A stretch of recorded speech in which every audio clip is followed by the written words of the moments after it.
ಕನ್ನಡ. ಪ್ರತಿ ವರ್ಷ ರಕ್ಷಾಬಂಧನ ಬರುತ್ತೆ. ಪ್ರತಿ ವರ್ಷ ರಕ್ಷಾಬಂಧನ ನಮ್ಮ ವಿಜೃಂಭಣೆಯಿಂದ ಆಚರಿಸ್ತಾನೆ ಇದ್ದೀವಿ. ಅದು ಅಣ್ಣ ತಂಗಿ ಬಾಂಧವ್ಯದ ಬಗ್ಗೆನೇ, ಅಕ್ಕ ತಮ್ಮ ಅಥವಾ ಅಣ್ಣ ತಂಗಿ ಸಹೋದರತ್ವದ ಬಾಂಧವ್ಯದ ಬಗ್ಗೆನೇ ಆಚರಿಸ್ತಕ್ಕಂಥ ಇದು ರಕ್ಷಾಬಂಧನ. ನಮ್ಮ ಭಾರತೀಯ ಸಂಸ್ಕೃತಿಯಲ್ಲಿ ಅಣ್ಣ ತಂಗಿ ಅಥವಾ ಅಕ್ಕ ತಮ್ಮನ ಸಂಬಂಧ ತುಂಬ ಪವಿತ್ರವಾದದ್ದು. ಆ ಬಾಂಧವ್ಯ ಇನ್ನೂ ಗಟ್ಟಿಯಾಗಿರಲಿ,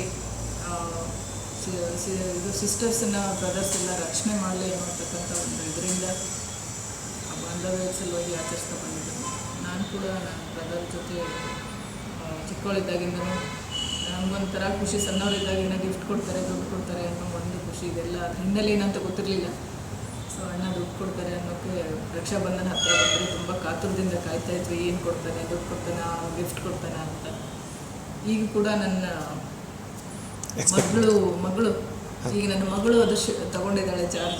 ಅವಳ ಬ್ರದರು ಏನು ಗಿಫ್ಟ್ ಕೊಡ್ತಾನ, ದುಡ್ಡು ಕೊಡ್ತಾನ ಅಂತ ನಮ್ಮನ್ನೇ ಕೇಳ್ತಿರ್ತಾಳೆ. ಸೊ ಇದು ಬಾಂಧವ್ಯದ ಜೊತೆಗೆ ಒಂದು ಖುಷಿಯನ್ನು ಹಂಚ್ಕೊಳ್ತಕ್ಕಂಥ ರಕ್ಷಾಬಂಧನ. Okay, thank you.